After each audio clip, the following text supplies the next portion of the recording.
बदलापूर विनयभंग प्रकरणाचा पडसाद विधान परिषदेत सुद्धा उमटल्याचं पाहायला मिळालं। बदलापुरात हे वारंवार घडतंय आणि यावर स्थगन प्रस्तावाद्वारे चर्चा झाली पाहिजे अशी मागणी आमदार सचिन अहिर यांनी लावून धरली। याला पर्यटन मंत्री शंभूराज देसाईंनी उत्तर दिलंय।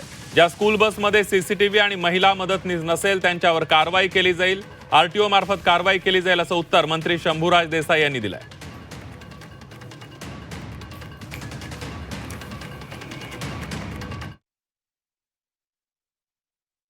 बदलापूरमध्ये लहान लहान मुलांवरती आणि मुलींवरती विशेषतः आणि विनयभंगाचा प्रकार हे वाढतच चाललाय। सभापतीमध्ये अत्यंत घृण निर्माण करणारी ही घटना बदलापुरामध्ये घडलेली आहे आणि एका शाळेच्या विद्यार्थिनीला लहान चिमुकलेला विनयभंग करण्याचं काम केलं।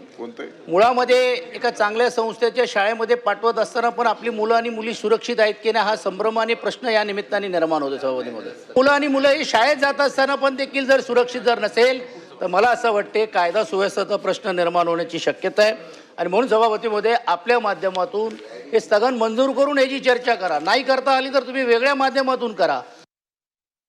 पुन्हा सक्त सूचना देण्यात येतील की अशा पद्धतीचा ड्राईव्ह किती बसेसमध्ये असे सीसीटीव्ही नाहीत किंवा फिमेल अटेंडंट म्हणजे महिलांची अटेंडंट जी मुलींची त्या ठिकाणी बसमध्ये बसवणं उतरवणं हे व्यवस्था करणाऱ्या किती ठिकाणी नाहीत याचा तातडीनं रिव्ह्यू घेण्याचे आदेश पोलिसांच्या ट्रॅफिक विभागाला आणि परिवहन आरटीओ विभागाला आजच्याच दिल्या जातील आणि तातडीनं अशा पद्धतीनं नियम जे पाळत नसतील अशा वाहन मालकांवर वाहन चालकांवर निश्चितपणे कठोर कारवाई केली जाईल।